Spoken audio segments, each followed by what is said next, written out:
Hello and welcome to Frankly Speaking, where we dive deep into regional headlines and speak with leading policymakers and business leaders. I am Katie Jensen. In this episode, we hear from Ambassador Riyad Mansour, the Permanent Observer of Palestine to the United Nations, and a strong voice for his people amid the escalating violence in the region. As the conflict intensifies, we ask, is the world turning its back on Gaza, much like it has forgotten Ukraine? Can international courts ever hold Israel accountable? And what role does Saudi Arabia's bold new coalition play in the pursuit of a two-state solution?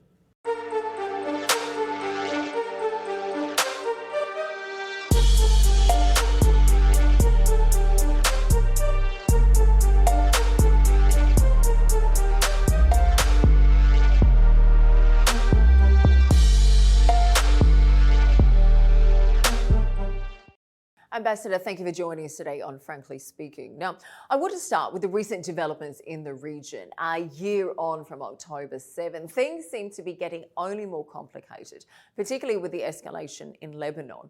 Frankly speaking, do you fear that Gaza will soon become a forgotten conflict in much the same way that many in the world seem to have forgotten about Ukraine? Well, I hope not. First of all, thank you for having me on your program. I hope that after 1 year of these atrocities against our people in the Gaza Strip, not to become a forgotten subject.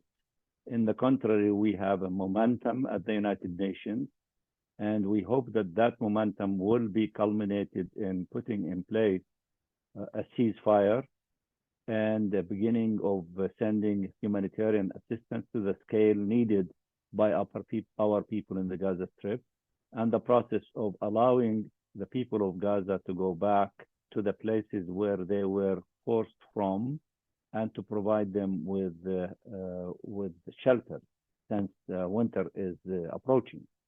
And after we succeed in doing that, I hope that we will begin a process of political horizon. In this connection, the historic advisory opinion of the ICJ and the very detailed and powerful resolution adopted in the General Assembly would move us in connection with political horizon from reaffirming principles, which is important, to beginning the process of the implementation of ending this illegal occupation and having the two-state solution become a reality. Of course, we said within 1 year, but we need to see clear indications of the beginning of Israel changing its illegal policies and practices which violate our rights, the rights of the Palestinian people in the occupied Palestinian territory, and also the right of the refugees as well as part of the Palestinian people.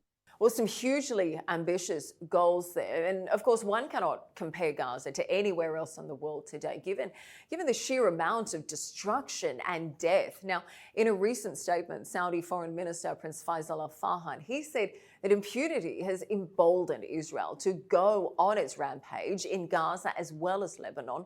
Tell me, how confident are you that the international courts, as they are set up today, will actually be able to hold Israel accountable? Well, the court did its job, and they gave us a historic advisory opinion that we went to the General Assembly as the court requested the General Assembly and the different parts of the UN to develop modalities for ending this illegal occupation as rapidly as possible. So we translated that in the resolution adopted in the General Assembly by saying this illegal occupation to end as rapidly as possible. It should end within 12 months.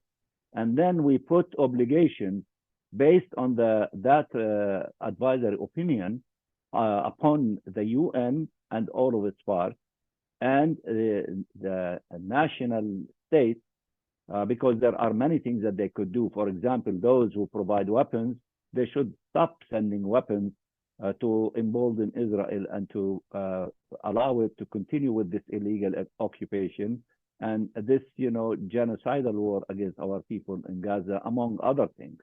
So therefore, there are many details within that resolution based on the ruling of the ICJ that if countries and the UN and companies and agencies to abide by all these obligations, then we will begin to see a shift in the situation, in the direction of ending this occupation and allowing the Ambassador, Palestinian with people all due to attain respect, their you know, rights. we've certainly seen these rulings from the courts so far, and we've seen you repeatedly go to the ICJ. But in terms of real action, are you confident that the courts, as they're set up today, can really hold Israel accountable and can really bring that justice? Because frankly, we have not seen that take place yet. Well, see, the court doesn't have an enforceability power. The enforceability power is in the hands of the international community, the General Assembly, the Security Council, the Human Rights Council, the contracting parties of the Fourth Geneva Convention. And it is in the hands of national states. They are the ones who send weapons. They are the ones who could possibly buy illegal products from settlements. They can stop that. They are the ones who can put sanctions. They are the ones who can do many things in order to shorten the life of this illegal occupation. In the resolution that we've adopted, we put a lot of these things in place. We need now to do follow-up. And the first report of the SG, the Secretary General, will be within 3 months. We need to see from member states and also from different components of the UN, when he reports to us, to the General Assembly, then we will see how much these countries are and the UN is abiding to meet their obligations to force Israel to change behavior in the direction of ending this occupation. And then we will decide after that report what next that we need to do if Israel to continue to disregard the ICJ ruling and the General Assembly resolution. Then we will raise the temperature and resort to further steps in order to force Israel to comply with international law and the ruling of the ICJ and relevant UN resolutions. But frankly, that diplomatic pressure is not working. We're not seeing Israel change its course. But let me ask you a bit more about the two-state solution. I mentioned there earlier Prince Faisal. Now, Saudi Arabia has been spearheading efforts very recently, which were very prominent at the now concluded UN General Assembly to enforce a two-state solution. Now, this also included a new international coalition to back it. What do you make of the Saudi efforts so far? And tell me, what's next for this coalition? Well, you raised many issues. First of all, the pressure is started by adopting the resolution. We just adopted the resolution about 2 weeks ago. Secondly, we are very appreciative of what the Saudi Arabia is doing and the personal involvement of His Highness, you know, the Foreign Minister of Saudi Arabia, Prince Faisal.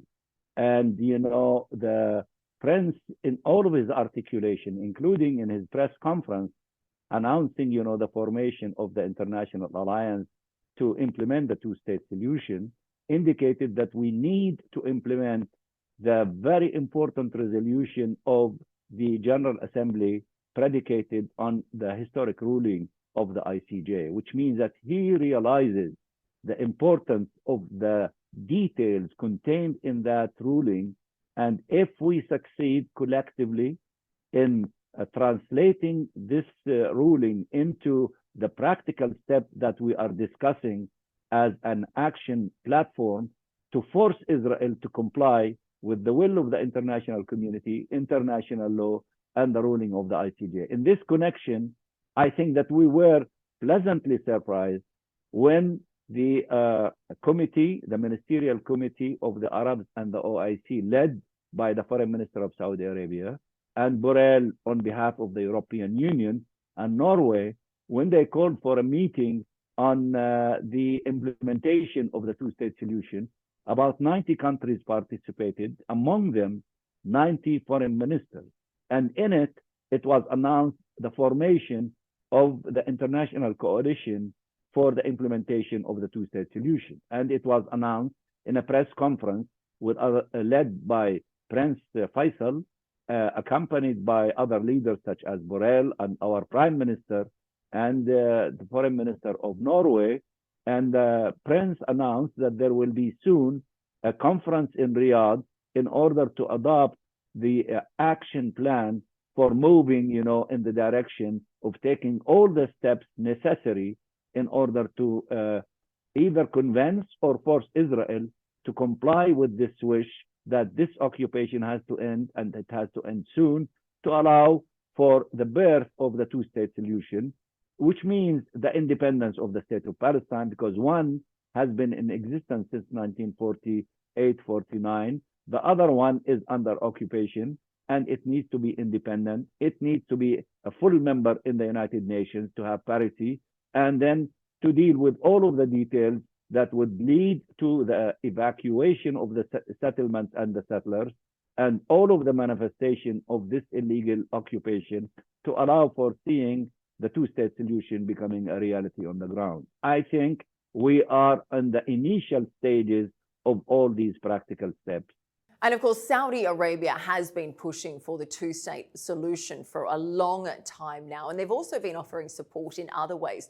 Very recently, they've announced they're going to be beginning monthly financial support to the Palestinians to try and address the growing humanitarian crisis in the Gaza Strip. Now, this is in addition to their ongoing support for Palestine. I think the aid is currently worth around $5.3 billion so far.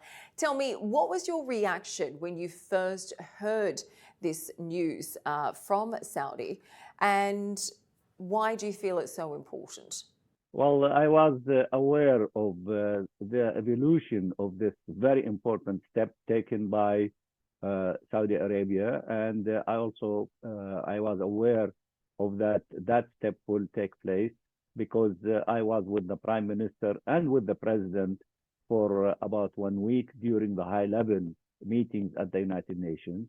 And when the Prime Minister went in Amman to receive the first check, that was a significant practical step in the direction of having more help to assist our people who are in need of all kinds of help, particularly those in the Gaza Strip, and also to be the beginning of encouraging other Arab states to fulfill their obligation by implementing resolutions in the different Arab summit conferences of giving a certain amount on monthly basis to the Palestinian Authority, to the state of Palestine, in order to meet its obligation, since the Israeli occupying authorities is stealing our taxation money and trying to destroy the Palestine National Authority and the Palestinian state through these illegal measures of depriving us of having our own income,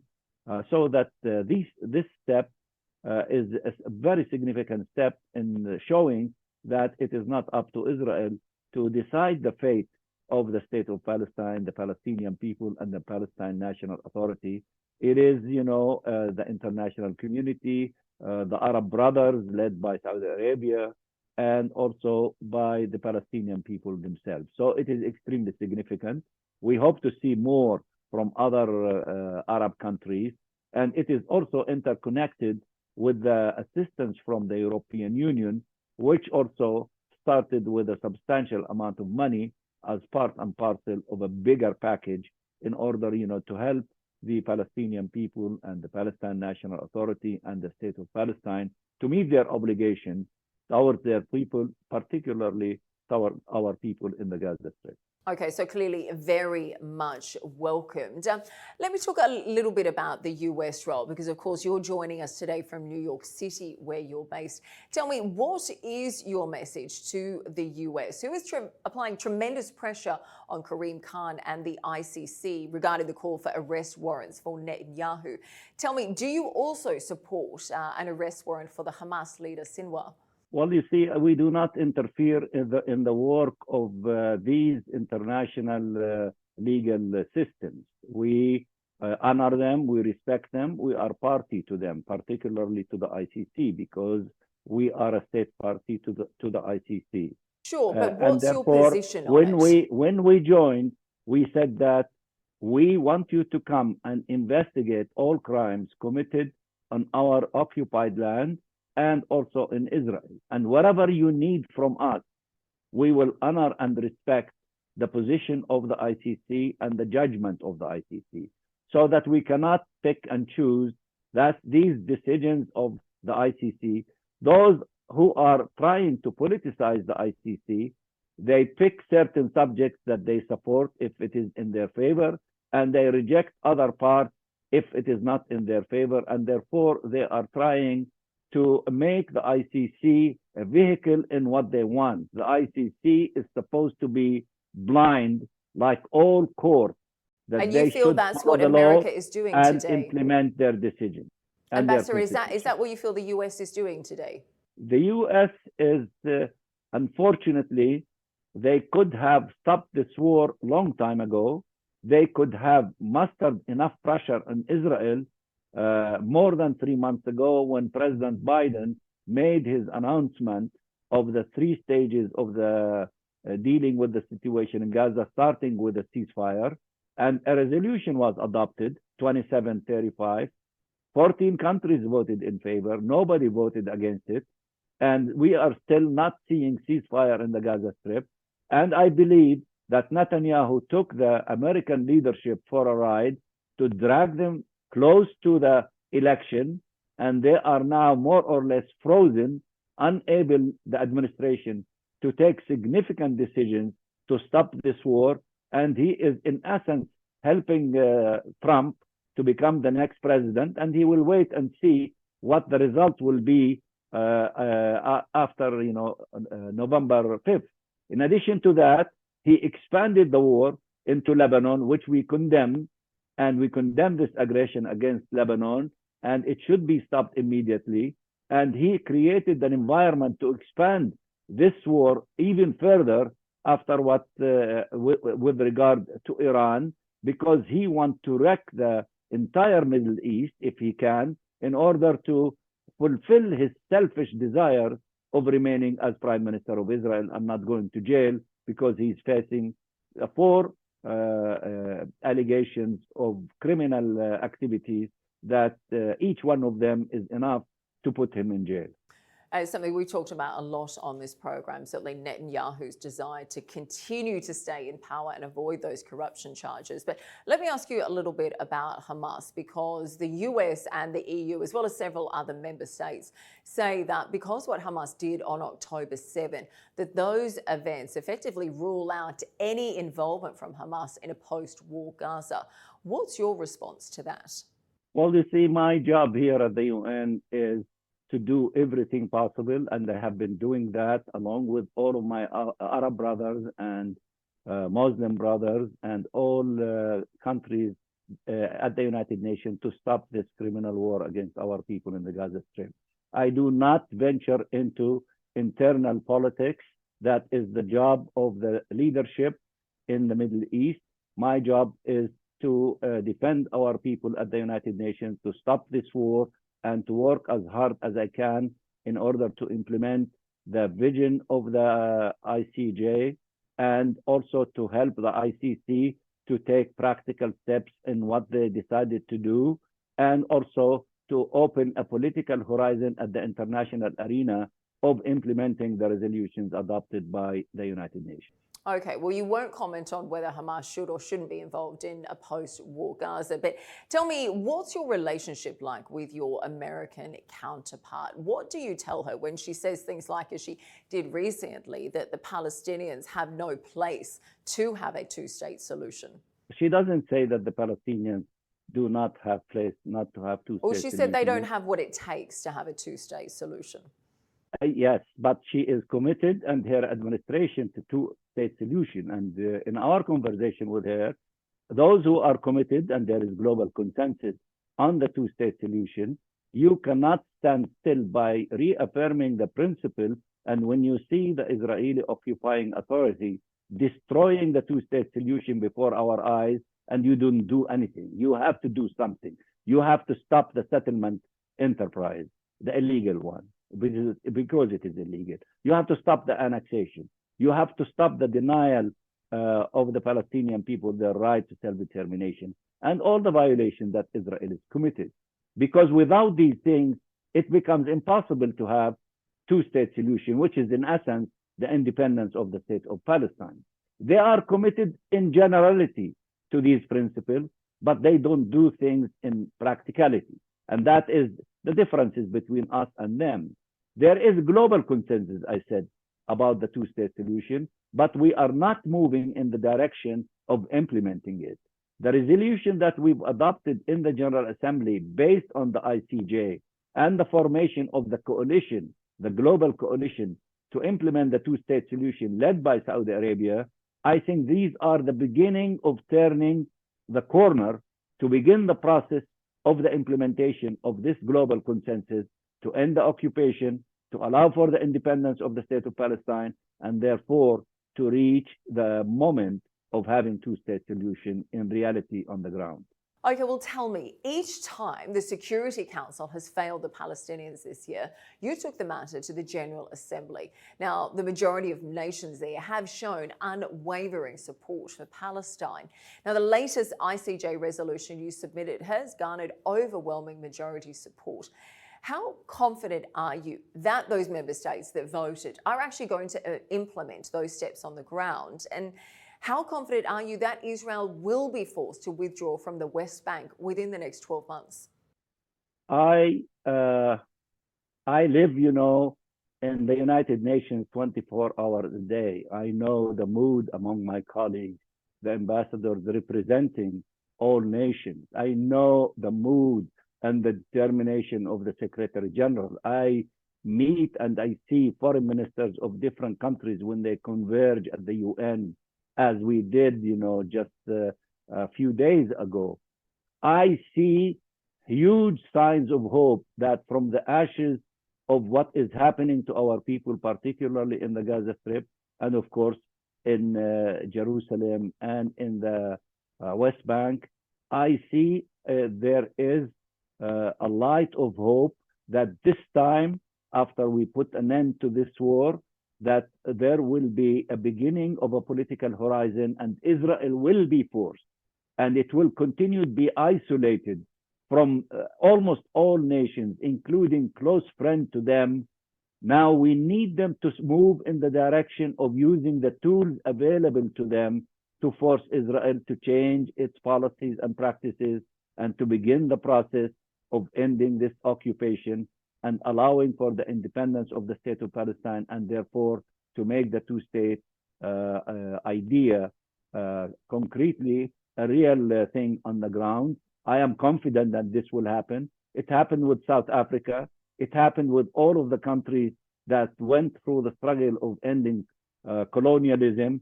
The state of Palestine and the Palestinian people are not going to be the exception. We will succeed. It is complicated. It is difficult. But we have tremendous amount of help and support, globally speaking, including in the streets of the United States, among students in colleges and universities, and in all corners of Europe and all corners of the globe. All these things are not going to be wasted.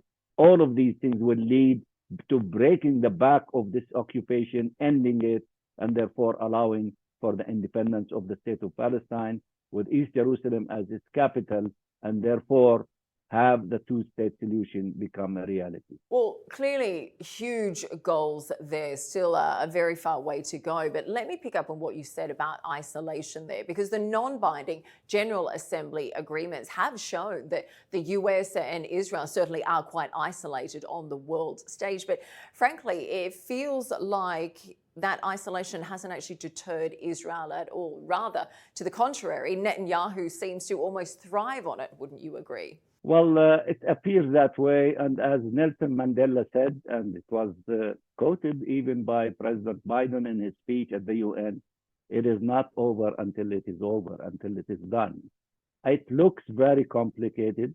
It looks that Israel is so belligerent. But when we reach the tipping point, where countries, as some of them in Europe, like Spain, Ireland, Norway, Slovenia, and others, started to see the light that, for example, admitting the state of Palestine to membership should take place at the beginning of the process, not at the end, as they used to believe. All these signs are giving us signals that we are getting very close to the possibility of opening the door to begin to see that this isolation and these practical tools available to all nations and the UN to be used, then they will start giving results to force Israel to change its behavior and to begin the process of ending this occupation, hopefully soon, in order to enjoy freedom and independence of the Palestinian people on the occupied land of the state of Palestine, and to have the state of Palestine completely free, full member at the United Nations, and to end this occupation in that process as well. Well, let's talk about those conditions, because the demobilization of Hamas as a military group has been cited several times as a condition for the creation of two states, in which the security interests of both Israel and the Palestinians would be addressed. What would it take for the military wings of Hamas, Fatah, and other Palestinian factions to agree to demobilize? And frankly, is that even realistic? You see, our narrative is there is no justification for killing thousands of Palestinian civilians, more than 42,000 in the Gaza Strip alone, and also possibly 10,000 under the rubble. There is no justification for destroying Gaza. There is no justification for injuring more than 100,000 civilians. Absolutely, but is it realistic to look at the demobilization? What I'm saying is demobilization? that we will not accept the narrative of Israel to make our struggle and our rights as if it's a security issue. It is an issue of giving the Palestinian people their national rights, including their right to self-determination, to statehood, and the right of the refugees to return. And the world is beginning to concentrate on these rights and the denial of these rights, which the ICJ examined thoroughly and came to the conclusion that this occupation is illegal and it has to be terminated as soon as possible. Yes, but Ambassador, I'm talking about a different point. I'm talking about the demobilization of Hamas, Fatah, and other Palestinian factions. Do you think it's realistic to try and address this? The first thing that we need to have is to end this aggression against our people. And even Hamas announced that they accepted the proposal of President Biden and the implementation of Resolution 2735. It is Netanyahu and the extremists in his government and the occupying authorities who do not want to stop this war and who want to expand it as they did in Lebanon and possibly even beyond. Therefore, the international community need to do everything that they can. They have tools to stop this war, and then we'll deal with all of the issues on the table in order to have peace, which requires the end of occupation, the attainment of the rights of the Palestinian people.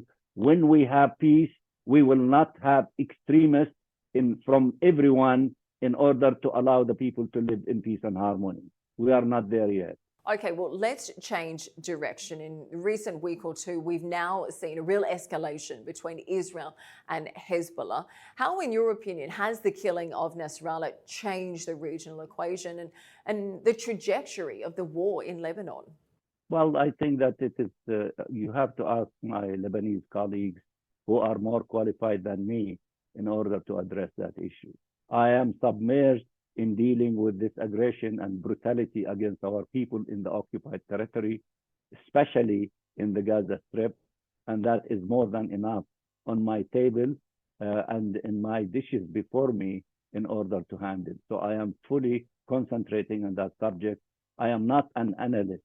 I am a diplomat fighting for the rights of the Palestinian people through this international organization, which is fabulous, the United Nations, to try to save the future generations from the scourge of war and to have peace and to resolve issues through peaceful ways. Okay, well, let me ask you a final question on Gaza then. You've said in an interview that you support the release of all the Israeli hostages held by Hamas and that you condemn the killing of innocent people. What would you like to hear from your Israeli counterpart in turn? Well, first of all, they have to stop all these criminal activities and the genocidal war against our people. We need a ceasefire. That's number one. And also, we repeat saying that we condemn the killing of innocent civilians, regardless of their religion, the color of their skin, their nationality, and so on and so forth. I have repeated that many times, and I challenge the Israeli ambassadors over the years to repeat the same thing that I said, including in the Security Council. We also call for the release of the hostages and the release of the Palestinian prisoners. And it is contained in the resolution 2735 and the proposal of President Biden. So it's not only one segment of releasing the hostages, which we asked for that to be done, but also for the release of Palestinian prisoners. In fact, the only hostages that were released when they had exchange of prisoners, when we had about 5 or 6 days of suspensions of the fighting in November of last year. But when Netanyahu insisted or he claimed that he wanted to free the hostages through war, that led to killing more of them, and not after 1 year of releasing the remaining hostages. The way to release the hostages by stopping the war and by having exchange of prisoners and releasing all the hostages and releasing, the thousands of Palestinians who are in Israeli jails. Well, let's hope that your calls for peace are heeded on a diplomatic level at last. Ambassador, thank you very much for joining us today on Frankly Speaking. We do appreciate your time. Our job at the UN is to fight and work for peace. I am one of them, and I have been doing this all of my life, and I will not change course until I see the rights of the Palestinian people fulfilled completely. Thank you. Thank you.